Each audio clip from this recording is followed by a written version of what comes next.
Out. Okay, so is that okay to start? Sure. I mean, Okay. yeah, with me it is. Right, great. So it's a great pleasure to have Ben Bakker with us today. So he is going to talk about period integrals of algebraic varieties. And of course, Ben is from UNC. So thank you, Ben. Great. Yeah, thanks so much for the invitation to talk. It's a pleasure. I should have asked, these usually are like an hour, is that right? Yes, okay, perfect, excellent. Okay, yeah, so I'm gonna be talking about some joint work with Jacob Zimmerman. I'll get to some more recent stuff, but what I really wanna do in this talk is give kind of more or less an overview of some work that's been done over the past 5 years, related to transcendence of period integrals of algebraic varieties, and hopefully kind of paint a pretty broad picture. So as such, I don't know, I might start off a bit elementary at the beginning. I apologize for that, but I'll maybe try to move slightly quickly because I think a lot of people will be familiar with a lot of the stuff. But if I'm going too fast, just please let me know. So I want to start with X, a smooth projective complex variety. And we can probe its topology via its singular cohomology with complex coefficients.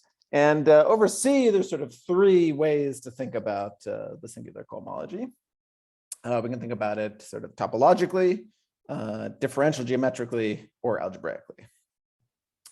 And perhaps the simplest of these is sort of the topological way of thinking about singular cohomology. And here we just view the kth cohomology as complex forms on singular K chains. Okay, and so the important point here is via this description, we naturally have sort of a rational structure on this complex vector space, or indeed, in fact, an integral structure.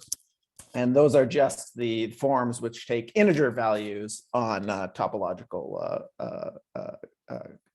cycles. Okay, so just as a very simple example, which already is actually kind of interesting, but I'm sure this is an example everybody knows. If we take an elliptic curve, elliptic curve sort of looks like a genus 1 surface over C. And we can look at sort of a basis for the homology, which consists of 2 cycles, maybe alpha and maybe beta. And the dual basis gives us a basis for the 1 cohomology, the degree 1 cohomology.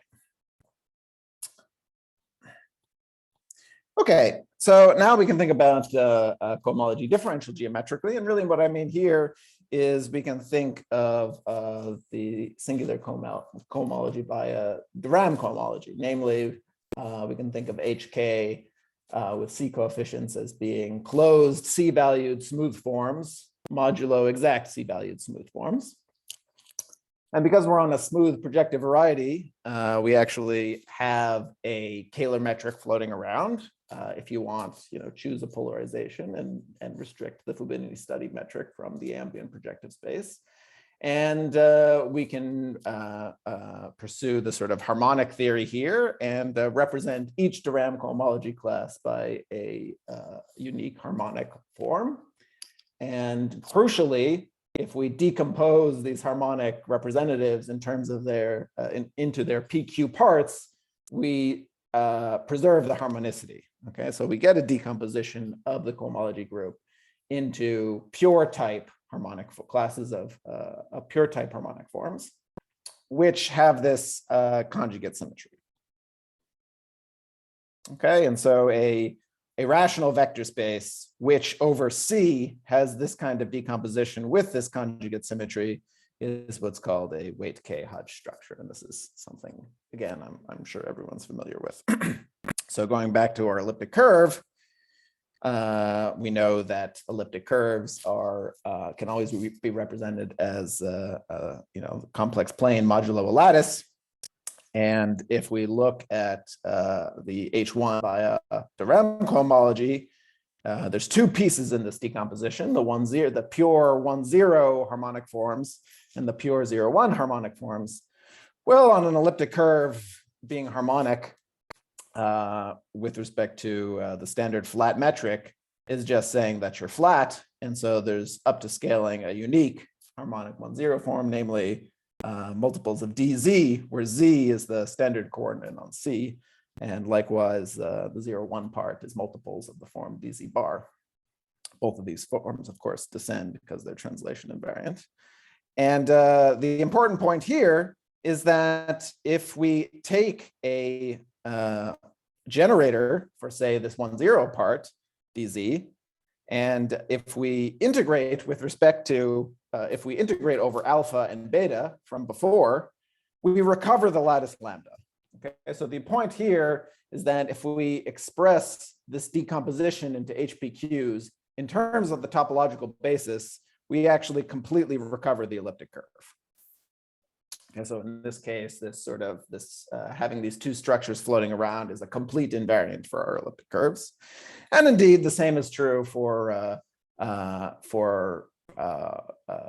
higher genus curves. If we take a X to be a compact genus G Riemann surface, then once again, the de Rham cohomology splits into two parts in this decomposition, a 1,0 part and a 0, 1 part.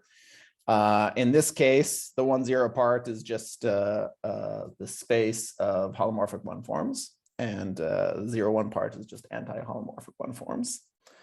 And once again, if we fix some basis of the now G-dimensional space of holomorphic one forms, and we integrate along all possible integral cycles I have lying around, I get a lattice now in CG. And this gives me a complex torus, which turns out to be an abelian variety. Which one is it? Well, it's the Jacobian of our curve X. And once again, it determines the curve X, although somewhat indirectly. Okay, so the point I'm illustrating here is we can sort of physically see how to get the elliptic curve back from the data of this integral lattice together with this kind of decomposition on it tensor C, namely this Hodge structure. But for curves, it's still true that the curve is determined a little harder to see. But in fact, there's a lot of very interesting algebraic varieties, which are in some sense, maybe with diminishing directness, recoverable from their Hodge structures, namely abelian varieties themselves, hyperkähler manifolds, Calabi-Yau manifolds, complete intersections in Pn, and there's many other examples. Okay, so these Hodge structures are an important tool for sort of moduli theory in general. Now, let me make an aside here that'll be important later on. If you take some random cohomology class, rational cohomology class, it now makes sense to decompose it into its PQ parts with respect to this Hodge structure. And in general, those are very mysterious. It's sort of a very transcendental procedure because we have to kind of represent it by a harmonic form and then split it up into PQ parts. So it's very much an analytic procedure. There is one special case where there is some meaning to the type decomposition of a rational cohomology class. And that is when that cohomology class is Poincare dual to the homology class associated to some subvariety. Okay, so let's be a little precise about this. If I have a k codimensional subvariety Z inside X, then we get a cohomology class by just saying that, you know, integrating A against a wedge of some form is the same as integrating that form along Z itself. And that's what I mean by the Poincare dual. And of course, this omega is going to be of complementary dimension, namely, you know, the same dimension as Z. And as such, the only ones of these integrals that are possibly non-zero are the ones for which omega is of balanced type. And it therefore follows that this class A has to be of type KK. Okay, so in this case, we see that the fundamental classes of algebraic subvarieties in fact have pure type with respect to this Hodge decomposition. And these are what are called Hodge classes, and they play sort of an important but sometimes hard to get a grasp on role in the theory. And indeed, the famous Hodge conjecture says that all Hodge classes in the rational cohomology group come from K codimensional algebraic subvarieties in some sense. Okay, so now going back to this third avatar of cohomology, this is sort of the algebraic one.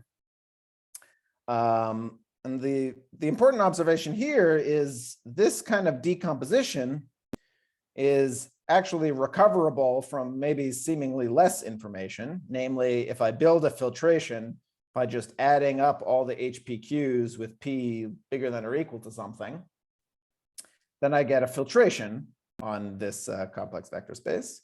But I can recover the PQs, the HPQs, by just intersecting pieces of this filtration with the conjugates, right? Because being in here means your first index is bigger than or equal to P. Being in here means your second index is bigger than or equal to Q. On the other hand, all of the bi indices that show up in this decomposition sum up to K. And so there's only one left if I intersect P and Q of complementary dimension. Okay, so whereas this decomposition is never algebraic, it can't really be because of that weird conjugate symmetry. It turns out this complex vector space together with this filtration can be constructed algebraically, and it's constructed via algebraic Theorem cohomology. Okay, and the best way to see this is again via an example. If we have a compact Riemann surface X, then we can take the algebraic Theorem cohomology, which in this case concretely is just classes of closed meromorphic one forms with no residues modulo exact meromorphic forms. Okay, and that's a completely algebraic prescription. Okay, and the F1 inside there is once again just the classes of the regular forms. Okay, so the data of this vector space together with this filtration is entirely algebraic. And crucially, the important sort of side of the story coming from the algebraic computation of the Hodge structure is that, oh yeah, I guess I should say that, you know, this formula in general works. I mean, you can always sort of represent the cohomology of any smooth projective X via meromorphic forms along an ample divisor. So there's sort of a similar description here. And the filtration is sort of always computed in terms of the filtration by pole order of those meromorphic forms. But anyway, the important point here is that this being entirely algebraic, if X is defined over Q bar, then so is this package of the Q bar vector space given by algebraic Theorem cohomology and the filtration.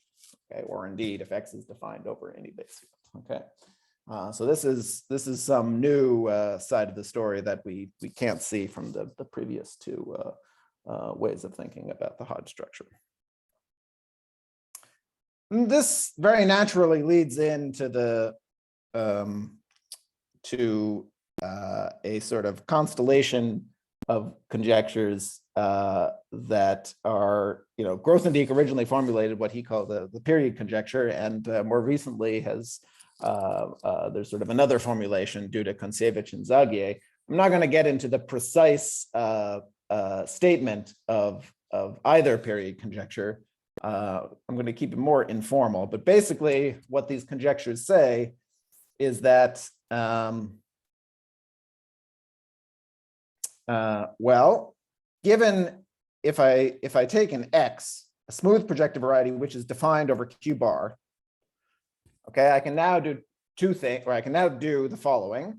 I can take algebraic classes in the Theorem cohomology defined over Q bar, and topological cycles, which are, you know, coming from this variety X over C. And I can take the integral of those algebraic classes over that topological cycle. And I get some numbers. And these numbers, you know, maybe in general, it's not surprising that they're transcendental because this integration involves sort of algebraic stuff meeting analytic stuff. But the conjecture basically says that these numbers should be as transcendental as possible unless there's a reason for them not to be. Okay, so I want to carefully go through a very concrete example that also has the virtue of being proven, so you can see how this kind of thing is working. Okay, so not surprisingly, it involves elliptic curves. So if we take an elliptic curve, let's take an explicit one given by this for some parameter t. If we take alpha and beta to be an oriented basis for the first homology, like we did before, then the ratio, so dz, the class dz, as we've seen previously, is of course a multiple of the algebraic, of a algebraic one form. It's not really clear what multiple is, but if I take the ratio of the integrals of dz along alpha and along beta, then that is going to be the ratio of the same integrals of the algebraic one form, okay? And that gives us this parameter tau, which is some number in the upper half plane. And of course, we know that this tau is secretly computing a sort of second basis vector for the lattice of the elliptic curve once you scale it so that the first basis vector is 1. Okay? This parameter, this algebraic parameter t, and this sort of analytic parameter for the lattice tau are connected via the j function. The j function you should think of, the sort of j is the algebraic coordinate for the moduli of elliptic curves. And I can just tell you what the connection between the two is very explicitly. You can compute what the j invariant for this elliptic curve is, and you get that j of tau is just given by this formula. Okay, and so let's think about what this period conjecture would say in this setting. Well, if you take an algebraic one form, omega, and you integrate it along alpha and beta, okay, and suppose you start getting some algebraic numbers, okay, so in particular, the ratio then has to be algebraic, and as I was just saying, this implies that this tau is algebraic. And on the other hand, the elliptic curve you're starting off with is defined over q bar, and therefore it's the value of the j function is also contained in q bar, right? Because once again, j is the algebraic coordinate for elliptic curves. Something special should happen. You know, it shouldn't often be the case that both tau and j of tau are algebraic numbers. And indeed, we can show that the only way that both tau and j of tau are algebraic is if there's some extra geometry going on, and it's sort of via this two-step argument. First, there's a transcendence theorem of Schneider plus Hodge theory, which tells you that if tau and j of tau are both algebraic, then that is true if and only if tau is imaginary quadratic, which is in turn true if and only if H1 of E and its tensor powers acquires extra Hodge classes.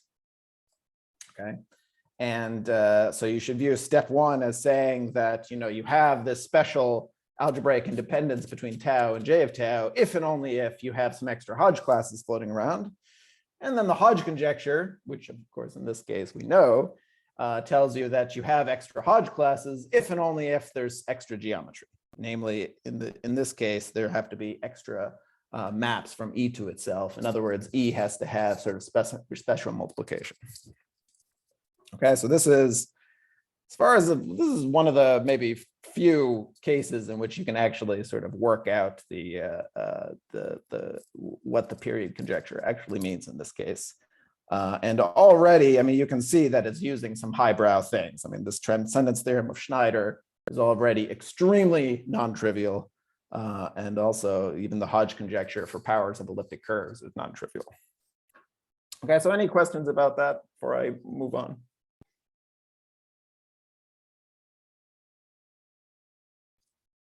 Cool. Okay, so in general, you can imagine this kind of two-step kind of paradigm as proving something about there being extra geometry when periods are algebraically independent.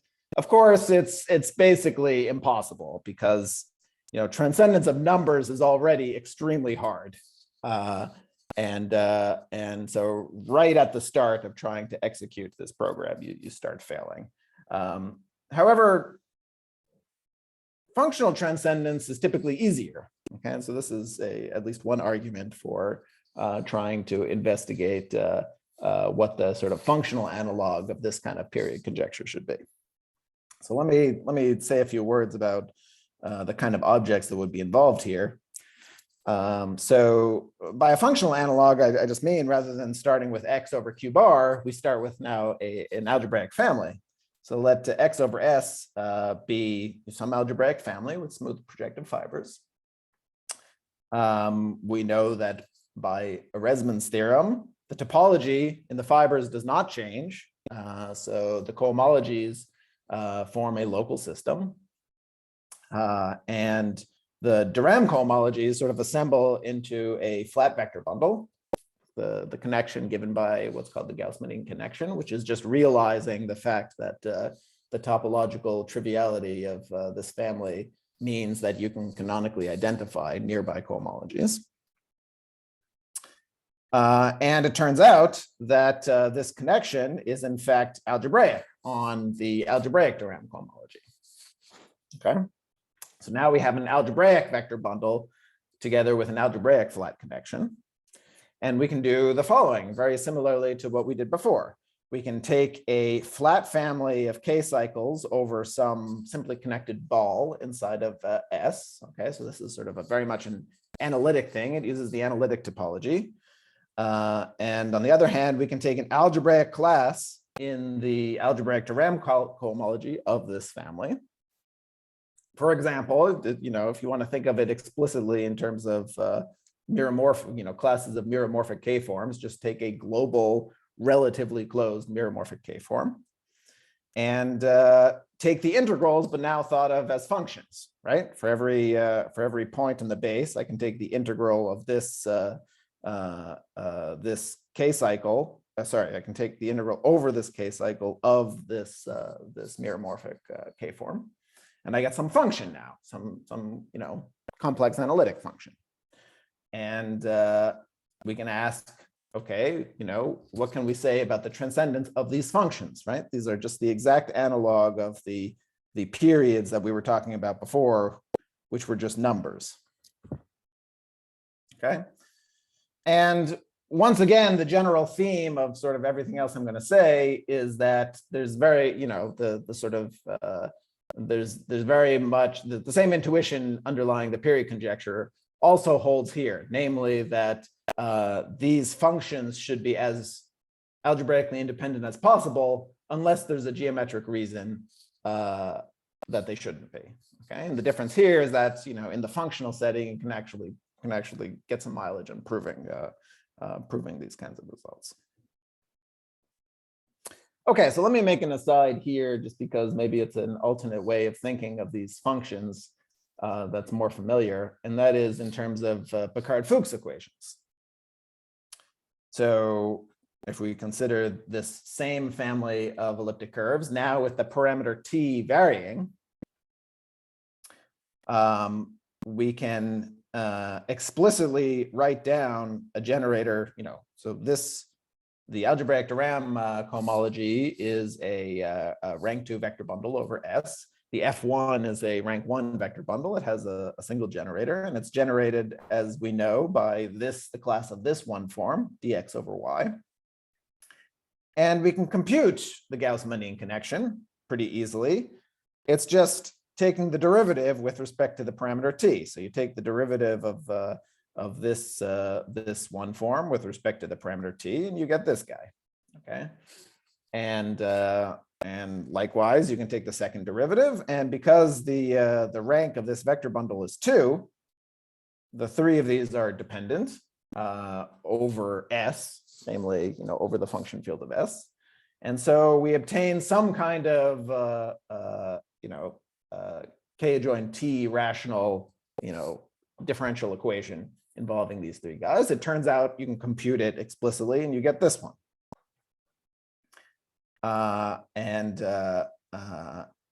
It therefore follows if you integrate omega, you get the same differential equation for the periods of omega. Okay, so now if you take integrals over some flat, some flat local section of the homology, then it will be solutions to what's called the Picard-Fuchs equation, which is just the same differential equation where I now replace the connection applied to omega with the derivatives of these periods. Okay, so another way to think, maybe, like I said, I mean, this might be a way that appeals to or is more familiar to more people, but one way of thinking of these period integrals is they are the solutions to this Picard-Fuchs equation, which is just the differential equation associated to the Gauss-Manninen connection. Okay, so what we're saying is we have this sort of very special class of differential equations that's encoding the sort of the topology of families of algebraic varieties, and there should be a fairly precise relationship between the algebraic transcendence of the solutions of those differential equations and the sort of geometry of the family. Okay, so now we get to start getting to some more precise statements. So of course we could formulate a period conjecture for periods of families of algebraic varieties, as I've stated them. That's certainly something to think about. It's a bit ambitious, so I'm going to formulate a slightly weaker version of the same phenomenon, namely that unexpected algebraic dependence between these period integrals should force there to be additional geometry. And this is via the sort of Ax-Shanuel type statement. Okay, so let me give some background on where these transcendence statements come from. The Shanuel conjecture is just a conjecture in sort of transcendence of numbers that goes way back, still unsolved, and it says the following. Again, it's unsolved because transcendence of numbers is hard. It basically says, well, it precisely says that if you have n complex numbers which are q linearly independent, then the transcendence degree of q adjoin those numbers and their exponentials is at least n. Okay, so this is a statement which is not quite about the transcendence of exponentials of certain kinds of numbers. It's about the mixing. It's about algebraic relations between numbers and their exponentials. Okay, so the q linearly independent condition is in there because if the alpha i's are q linearly dependent, so for instance, if alpha 3 were equal to alpha 1 plus alpha 2, that would give you some monomial relation among the exponentials, right? E to the alpha 3 would be equal to e to the alpha 1 times e to the alpha 2. So these are the kind of obvious algebraic relations satisfied between numbers and their exponentials. And we want to, in some sense, say that those are the only ones. And that's what this conjecture is saying. Now, let me point out that actually this Shanuel conjecture is in a very similar form to this theorem of Schneider we use to prove the elliptic curve case of the period conjecture, right? The theorem of Schneider, and one way to state it is that if tau is in the upper half plane and not imaginary quadratic, then the transcendence degree of q adjoin tau and j of tau is bigger than or equal to 1, which is exactly the same statement as here, in just replacing the exponential with the j function and replacing, q linearly independent with not imaginary quadratic. Okay, so there's a strong analogy there. And indeed, it is conjectured that the sort of higher dimensional version of this Shanuel conjecture holds with the j function. Namely, it's conjecturally true that if none of tau 1 through tau n are imaginary quadratic and no two of them are isogynous, so one hecatranslatum another, then the transcendence degree of q adjoin all of the taus and all of their j values should be bigger than or equal to n. Okay, so based on this observation, how to say, the fact that this input was exactly what we needed to sort of talk about the period conjecture of elliptic curves is supposed to sort of convince you that this higher dimensional version is very much going to show up in the period conjecture for products of elliptic curves. Okay, so this Shanuel statement is not far off from what is needed. So now let's talk about the functional version. Okay, so this is the theorem that Axe actually proved. Axe proved the functional analog of Shanuel's conjecture in the 70s, I think. And it says the following: if I have holomorphic functions f1 through fn on the ball, which are, once again, they need to be q linearly independent, but now modulo constants, then the statement is that the transcendence degree of C adjoin all of the FIs and their exponentials is bigger than or equal to n plus the rank of their Jacobian.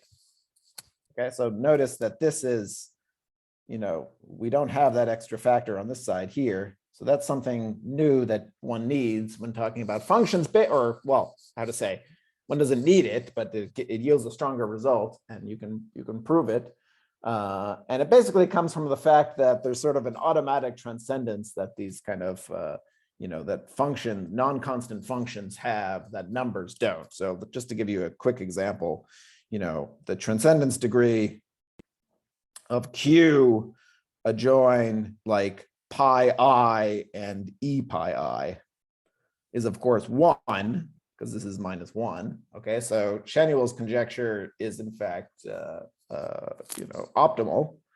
On the other hand, you can't really do the same thing in the functional setting, because as soon as you put sort of a non-trivial function like z here or something, then like both of these are going to be this is going to be 2, right? Okay, so there's kind of an automatic transcendence happening there. Anyway, so that's why this extra factor is there. Okay, so this is the theorem that Axe proves. This is the way he states it, although it's fairly far from geometry the way this is stated, but we can sort of make it seem like a more geometric statement because it secretly is a geometric statement. So here's sort of the first step in that direction. Here is one way of restating this Axe-Shanuel theorem. And it is as follows. Suppose we take an analytic subset U of the graph of the exponential in the product of Cn and C star to the n. Okay, so I'm putting the factors backwards for a reason that will be important later. Whose projection is not contained in a coset of a proper subtorus. Okay, so what's going on here in this setup? Well, this U is going to be exactly the is going to be the graph of the FIs and the EFIs. It's going to be the graph of the exponential restricted to the image of these FIs. That's what U is. And the projection not being contained in a coset of a proper subtorus is just saying that they're not Q linearly independent modulo constants, right? Because if these FIs, were Q linearly independent modulo constants, then this graph would be contained in a coset of a proper subtorus. Okay, and then the statement is that the dimension of the Zariski closure of this U is bigger than or equal to n plus the dimension of U. And this is just term for term this same inequality, right? The transcendence degree of C adjoin these guys, FIs and their exponentials, is just the dimension of the Zariski closure. And the dimension of U is just the rank of the Jacobian, and then the n is the same as the n. Okay, so this is sort of a geometric way of thinking about this theorem of Axe. But we can do even one better and reformulate this into an unlikely intersection statement.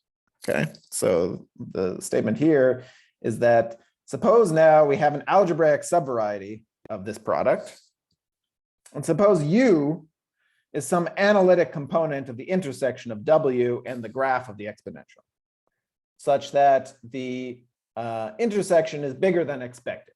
In other words, the codimension of the intersection inside the graph is strictly less than the codimension of W inside the whole thing. Okay, so that exactly means that by cutting it down by the graph, we've sort of we aren't cutting the dimension down by the same amount. So it's bigger than we expect. And then the conclusion is that the projection of U is contained in a coset of a proper subtorus. Okay, so once again, we've just kind of going from here to here, we've just kind of rearranged the terms in the expression, but it's an equivalent statement. The nice thing about this way of stating things is it lends itself very nicely to a very general framework. Okay, and basically the general framework is I have some very transcendental map like the exponential between two algebraic varieties, C to the n and C star to the n. And I want to understand when algebraic subvarieties of that product kind of intersect the graph of that transcendental function in a way that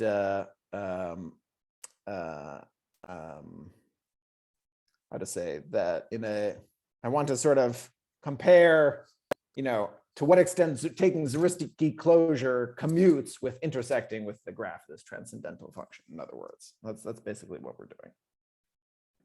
In other words, I want to compare sort of when algebraic subvarieties cut down by the graph of this transcendental function sort of end up, satisfying more algebraic relations than they should. Okay, so let's now get finally to the general setup, and then we'll start talking about how progress has been, a lot of progress has been made in Hodge theory in this circle of ideas. So here's the very general setup. Suppose I have some algebraic variety Y and some other algebraic variety M check, which, I'm using these names for a reason. And let's suppose this M check has an action by an algebraic group, an algebraic Q group, okay? So you should view M check as being it's going to eventually, in a couple seconds, it's going to be like a moduli space of Hodge structures, but it could be sort of any kind of moduli space of like decorated Hodge structures or something like that. Some kind of linear algebraic datum, which has a sort of is homogeneous under some nice algebraic group. And suppose we have a locally liftable holomorphic map from Y to M check modulo GZ. Okay, so in other words, to every point of Y, we can associate some element of this moduli space M check up to the integral points of this algebraic group. Okay, and so this is just, this is again supposed to model sort of having some kind of linear algebraic structure on Y that is well defined up to monodromy, where the monodromy takes values in the integral points of some linear algebraic group. Okay, so that's the sort of general framework, but once again, this is tailor-made to the setting of Hodge theory. So let me just spend a few words on that. If we have a smooth projective family, then let's say M is the moduli space of Hodge structures on the fixed lattice, which is the integral cohomology of some fixed fiber. That naturally sits inside the now algebraic variety, which just parameterizes Hodge filtrations on the corresponding complex vector space. Okay, and this really is a subset because, as we saw, the Hodge filtration determines the Hodge structure when it comes from a Hodge structure. And in this case, using this family, we get a map from S into the quotient of M check by GZ by just sending a point S to the Hodge filtration on the fiber above it. Okay, and the point is that this is sending a point to the Hodge structure on the fiber is well defined up to integral framing of the underlying Hodge structure. And that's what the quotient by GZ is doing. It's sort of modding out by the integral framing. Or in other words, another way to think about this is on the universal cover, you can trivialize the Gauss-Menin connection, in which case you actually have a map to M check. And then this is just that map descended down through the quotient by the action of the fundamental group. Okay. Okay, so these are called period maps, and like I said, they sort of are going to be the basic objects of study in this when we're applying this general setup to Hodge theory. And the question we want to answer in this kind of general setup is, once again, in this sort of actionual framework, suppose we have some algebraic subvariety of this product, and suppose we have an analytic component of the intersection of the graph, okay, of phi. Okay, the graph of phi is really just this fiber product. Suppose we have some analytic component of that intersection with the graph with unexpected codimension. So this is just what that means. So it looks scarier than it is. It's just the intersection is sort of bigger than you would expect it to be. Then we want to fill in the blank, sort of, then the projection of U must be contained in what? We want to know sort of when it is the case that algebraic subvarieties of the product intersect the graph of this classifying map phi in a way that gives you bigger components than you would expect naively.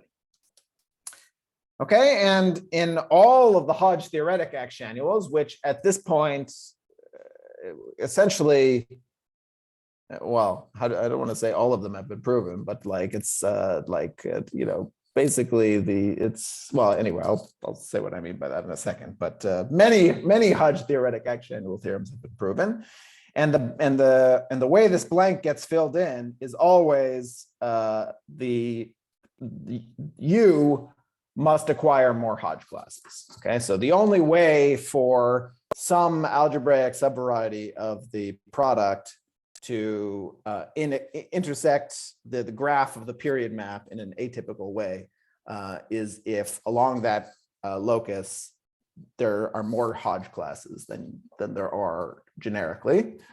And indeed, by the Hodge conjecture, that should be because there's more geometry. Okay, so let me just run through the sort of different actionual statements that have been proven. So going back to 2017, Mach, Pila, and Zimmerman proved this in the context of Shimura varieties. So there we take Y to be a Shimura variety and M check to be sort of the compact dual of its universal cover. So you should think of, like, you know, whatever, you should think of AG, and you should think of M check as being the Lagrangian Grassmannian, and that the Siegel upper half space is contained in. And then Jacob and I shortly thereafter sort of generalized this to pure variations of Hodge structures, where now sort of Y is the base of a pure variation of weight K Hodge structures. And once again, we sort of take M check to be the flag variety parametrizing Hodge filtrations. And then last year, both a student of Jacob, Chu, and Gowan Klingler extended this to the mixed setting. Okay, so now we allow for Y to be the base of an admissible variation of mixed Hodge structures. And once again, M check is the flag variety parametrizing Hodge filtrations. I haven't mentioned mixed Hodge structures before, but they are just the, you know, they are the linear algebraic data you get on the cohomology of possibly non-proper, possibly not smooth algebraic varieties. I mean, Deligne constructs a functorial mixed Hodge structure on any complex algebraic variety. And if you have, you know, if you now have families of any kind of varieties for which a particular cohomology group forms a local system, you will get a variation of mixed Hodge structures. Okay, so that's what this case classifies. And then sort of Jacob and I also last year sort of proved a version that, well, it'll be more clear why this version is important on the next slide. But basically, now S is the base of an admissible variation of mixed Hodge structures. And we take Y not to be the base of it, but we take Y to be the total space of the flat vector bundle that the variation lives in. Okay. And okay, so let me immediately illustrate what these actionual theorems are telling us concretely. Okay, because it's this, I mean, even even trying to go through it, even devoting as much time as I did to trying to motivate where this Axial statement comes from, it's like, universally it's hard to follow. So let's actually see what these kinds of theorems give you. Okay, and once again, we'll go back to the example of elliptic curves. So let's consider n algebraic families of non-isogynous elliptic curves, EI, over some base S. And let's consider non-zero algebraic sections SI of the EIs. And let's consider algebraic one forms omega I on the total spaces EI. Okay. So then the sort of Axial statements in these three contexts translate into the following very concrete statements. So on the one hand, you can look at these ratios that we've already looked at. Okay, so these ratios, these taus, are precisely the algebraic coordinate for the Hodge filtration, right? This is the coordinate in P1 that the upper half plane sits inside, which is telling you the algebraic coordinate for how F1 sits inside the total cohomology. Okay, so if we take these numbers, or these functions rather, these tau i's, this is n functions. Okay, so suppose their transcendence degree is less than or equal to n minus k. So in other words, they satisfy k algebraic relations along some analytic subset U of S, which has codimension less than k. Okay, so that's an atypicality statement. You would naively expect, you can easily construct codimension k analytic loci along which these tau I satisfy k algebraic relations. But it's hard to come up with a codimension smaller than k, in other words, a bigger locus on which these tau I satisfy k algebraic relations. Okay, and the conclusion is that if this happens, then it must be for some geometric reason. In other words, if these tau i's satisfy k algebraic relations along an analytic locus of codimension less than k, then either some of the factors EI are isogynous, or one of the factors is isotrivial along U. I should have said along U. Yeah, along U. Okay, so these are the two kinds of things that would result in the tau i's being satisfying algebraic relations, right? I mean, if two of the families EI were isogynous when restricted to U, that would mean that their tau i's are, one is sort of a Hecke-translate of the other. So in other words, one is algebraically dependent on the other. Or if one of them is trivial, then the tau I is constant. Okay, so it is also not contributing to the transcendence degree. Okay, so both of these,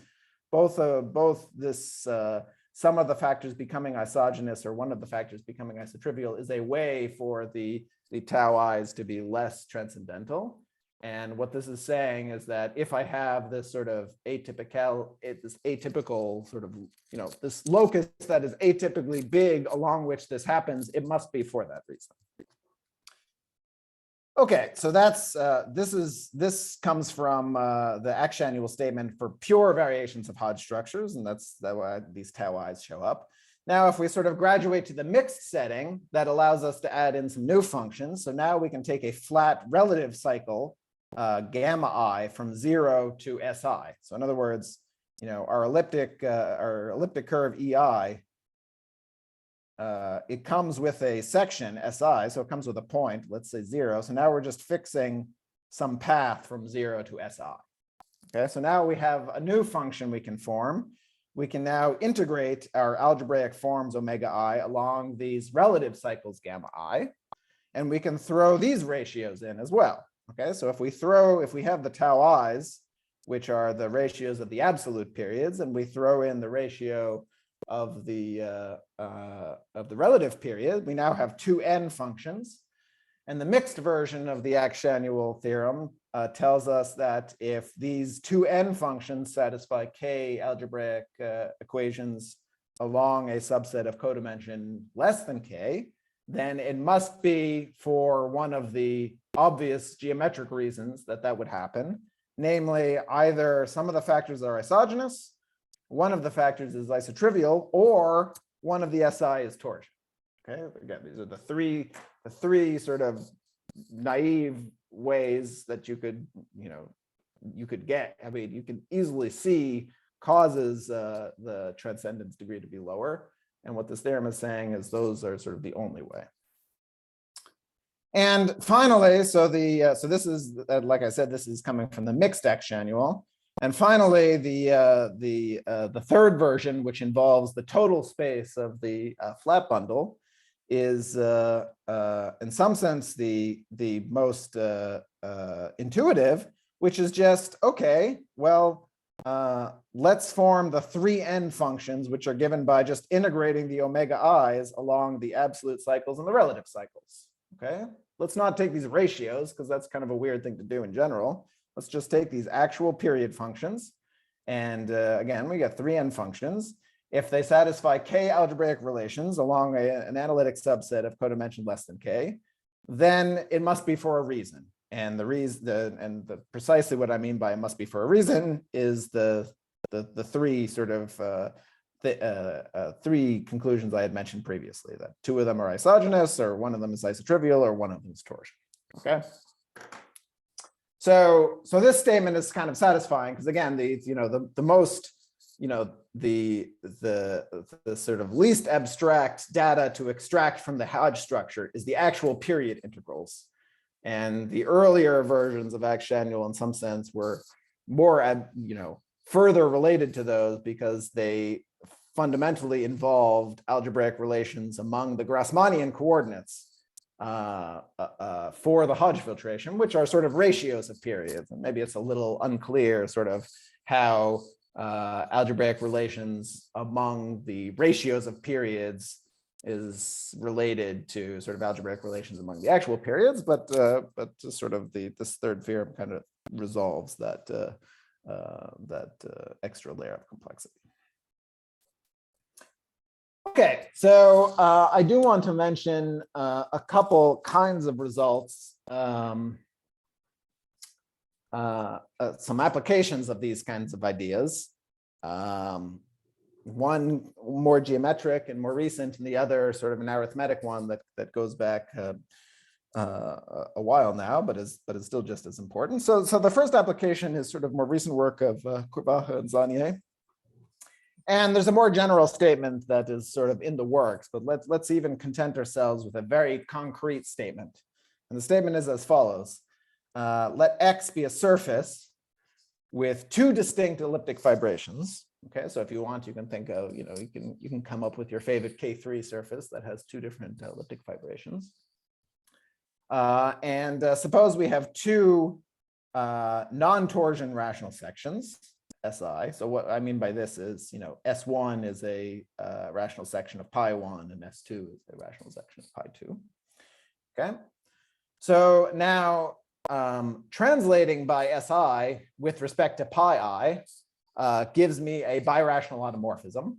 Okay, and the two of them together, like translation by SI within the family pi I and translation by S1 within the family pi1 and translation by S2 within the family S2, they each sort of generate a Z, but of course they sort of don't, satisfy any obvious commutation relations because they're coming from different elliptic fibrations. So in general, they will generate some subgroup of the birational automorphism group that looks like, the free product of the free group on two generators. Okay, and so the statement is the points little x that have a finite orbit under this subgroup of birational automorphisms generated by translations by S1 and S2 lie on finitely many curves.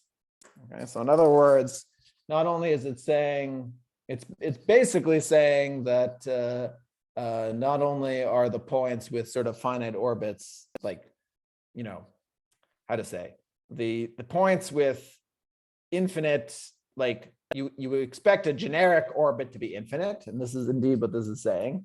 But in fact, it's saying something stronger, sort of within the Zariski topology, the points with infinite orbits are generic. And this is kind of a tricky statement because, so let me just give a little bit of an idea here.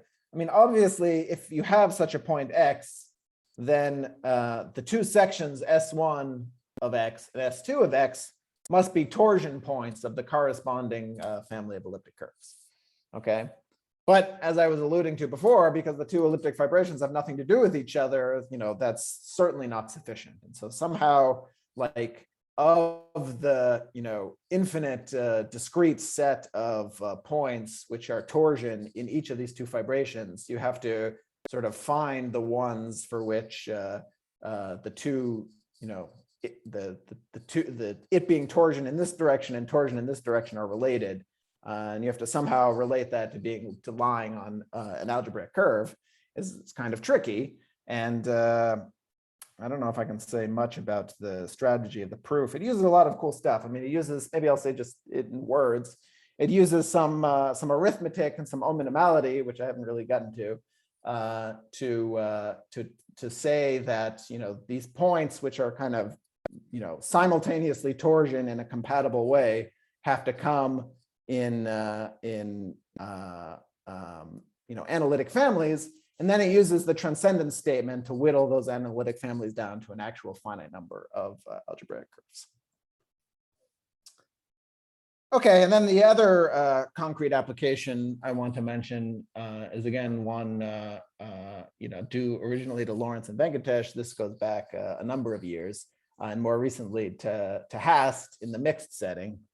But I like to mention it because it's fun and it's kind of a powerful idea. And this will only take a couple minutes, sorry. So basically the idea here is if I fix a moduli space over Q, let's say, of smooth projective varieties X, okay, I can take M hat to be the flag variety parameterizing Hodge filtrations on some cohomology group, okay, and I can look at this period map. And I can assume that it has finite fibers. So this goes back to what I was saying at the beginning.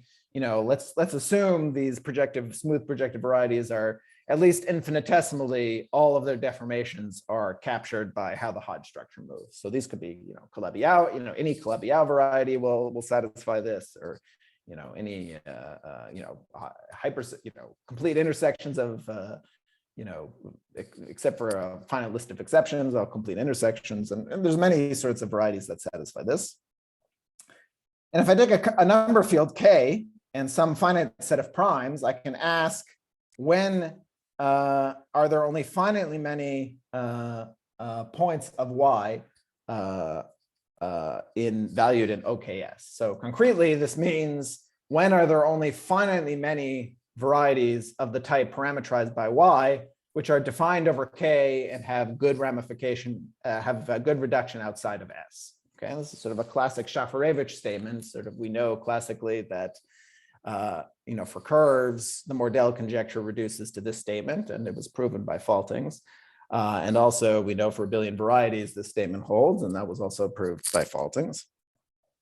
And so Lawrence and Venkatesh were able to sort of prove not quite that this set of points is finite, but at least sort of a generic version of that. Namely that, for instance, if Y is a moduli space of sufficiently high degree hypersurfaces in Pn, then the number of, or whatever, the set of K rational points with good reduction outside of S is at least not Zariski dense.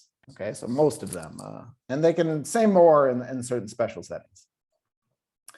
And let me just outline the sort of key insights they had. And again, Hast more recently, using mixed actionual, has applied the same sort of similar ideas to sort of non-abelian Chaubetti. But basically, the idea is that P-adic Hodge theory, which relates sort of Galois representations to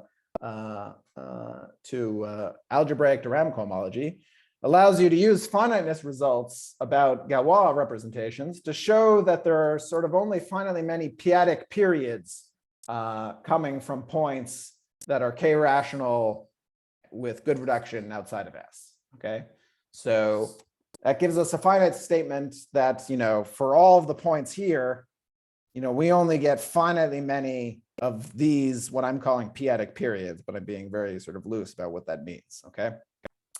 So then it remains to show that, if up to finite ambiguity, if we have 2 points here that have the same p-adic period, then they must be, they must be the same.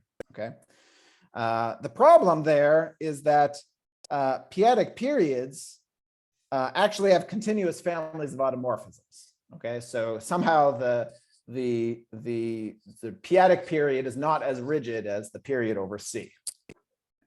But the fun insight here is that p-adic analytic solutions to the Picard-Fuchs equation satisfy an algebraic equation if and only if the complex analytic ones do.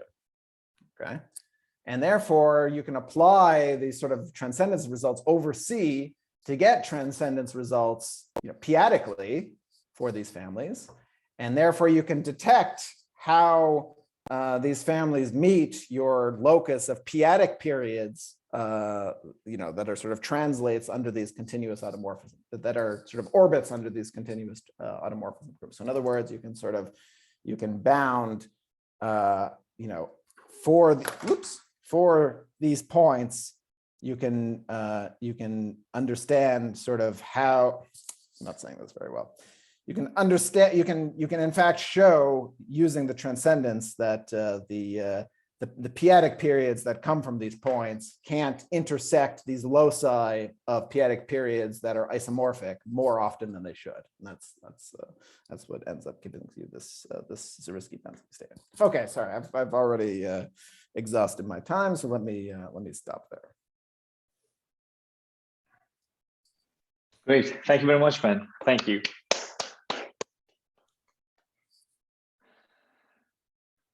Okay, thank you very much. So any questions, please?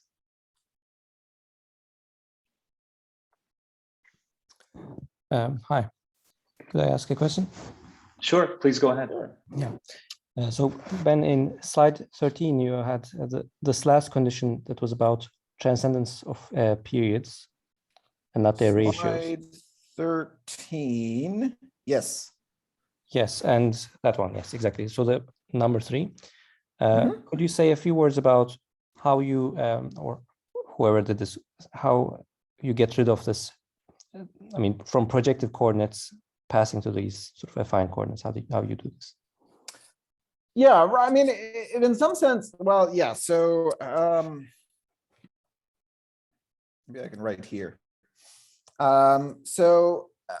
In some sense, it involves, I mean, if you're familiar with sort of how these results have been proven, I mean, we have some period, let me say, let's say S is the base of our algebra, of our variation of Hodge structure, and we have some map into like this M check modulo GZ thing. Okay, so in the sort of classical Hodge theoretic setup, we're dealing with a period map where we take the sort of period domain modulo the Z points of the sort of Mumford-Tate group, if you will, and we're looking at this period map. Okay, and what ends up being important is if you sort of look at this on universal covers, so you get a map to the actual period domain. I don't know how familiar are you familiar with sort of how the proofs work in the previous cases? No, I can't recall right now. No. No, okay, yeah. So anyway, so you have to there's some various pieces, but along the way you have to use some volume estimates for which the sort of negative curvature of D really comes in handy. And you basically have to show that the sort of key point of the argument is to show that sort of a sort of fundamental set of S tilde intersects, how to say, this transcendental, this S tilde, you think of as like a complex subvariety of this period domain. You want to show that it in a precise way intersects many fundamental sets of D with respect to the GZ action. Okay. And that's where sort of some the negative curvature and like some differential geometry related to sort of volume bounds comes in. So that's why there's sort of a 4-year gap between when the pure case was proven and when the mixed case was proven. Because now if you try to do the same thing in the mixed case, you don't have the negative curvature working for you. Your D now has sort of flat directions. Okay. And that makes it a little more complicated. But if you're a little more careful, you can sort of, in some sense, on the one hand, the like flat directions, the sort of volume doesn't grow as fast, but on the other hand, there's sort of fewer fundamental domains. So you can play those two off of each other to show that whenever your S tilde is moving sort of in the horizontal direction, the negative curvature is enough to show that it goes through many fundamental domains. And whenever it's going in the vertical direction, the fact that there are just fewer fundamental domains is enough to get what you want. Okay, I'm not really explaining why this is what you need, but this is sort of the crucial step in the proof. And so for this more recent result, which doesn't involve the ratios, the observation is that, well, once you have this technology for sort of not needing the negative curvature quite as much anymore, then you can try to apply the same argument to sort of the total space of the variation, which maps into like the universal flat vector bundle, which is just, V, a vector space V, let's say naught cross D.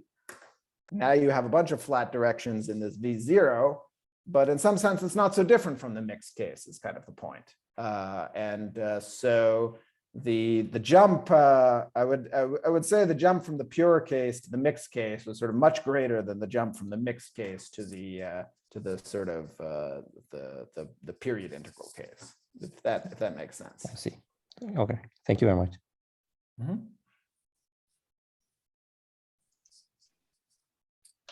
Okay, any other questions? I see another questions. Hawa, do you? Yeah. Go ahead, please. Yeah, thanks. So I just see so the result of the X channel for various Hall structures. So I understand this conclusion as so it gives a relation between the special subvarieties of a VHS and well corresponding general multiplicative groups. So I would like to ask if there's any way by using this to give a final description on special and weakly special subvarieties, especially those gives the CN locus. Sorry. So your question is sort of, are you asking sort of more concretely what are these weakly special loci? Yes, and so because this, I mean, this X channel for VHS to me is actually an identity because can reduce to the proper genetic multiplicative group, right? Mm-hmm. Yeah. Okay. So maybe this is answered. I didn't do this because I thought it would, it's even worse than trying to explain the X annual statement. But my next few slides were going to be a precise statement of the theorem. And there's just a whole bunch of stuff you have to define and even to make sense of the precise statement of the theorem. But maybe this is answering your question. So the setup here is we have an algebraic variety supporting an admissible graded polarized variation of integral mixed Hodge structures, which is like this package of stuff. And to that, we can associate an algebraic monodromy group. There's a weak Mumford-Tate group. There's this sort of the universal flat bundle, which I was referring to before. And sort of on the other side of things, you can take the algebraic total space of the associated flat vector bundle over X. And you have this sort of, I mean, it's also a period map in a sense, but now it's taking place on the total space of this variation, and it maps into this. Okay, and this definition is maybe what you're looking for. This is what the weakly special varieties are in this context. Okay, and the two things that can happen, like the two kinds of specialness you can have are either the ambient variation becomes special. So in other words, you're in a Mumford-Tate sublocus, okay? Or you can, there's a new phenomenon here, which is that, different points of V will actually look different depending on what their orbit, the dimension of their orbit under the algebraic monodromy group, okay? So if you want, I mean, the example I like to think of is if you think of like a family of K3 surfaces or something, and you look at their H2, then there's sort of, we're looking at the total space of the variation of Hodge structures built on H2. And there's kind of two fundamentally different kinds of classes that show up there. There's like the isotropic ones and the non-isotropic ones. And that's kind of the same phenomenon that happens here, that those will have different dimensions under the algebraic monodromy group, and that therefore, has implications to sort of how transcendent those periods will be. In other words, like integrals of algebraic forms over like isotropic classes might satisfy different algebraic relations than integrals of algebraic forms over non-isotropic. Thanks. Yeah, by the way, I was asking because like I've seen like so the recent Klingler and Baudy and Umo's paper about the distributed Hot locus, they fail. I think they failed to say anything about the zero period dimension locus, right? So, and this conclusion looks like so in this I mean, in their proof on the geometry they were pink, but yeah, I'm wondering if there's one more step to say anything about the zero period dimension locus. So, yeah. Oh, yeah. Yeah, I'm not sure there's so much in that direction new here. Maybe I misinterpreted your question there, but yeah, there's no more, how to say, this doesn't shed any more light on these weakly special subvarieties than in those contexts. The question I was answering was that the weakly special guys here, there is a new phenomenon. So, yeah. Anyway, thanks. Sure. Great. Okay, thank you. So I guess if there are no other questions, I'm going to let's thank Ben again for the great talk. Thank you, Ben. Thank you very much. Sure. Thank you. And I'll do my bit by stop recording.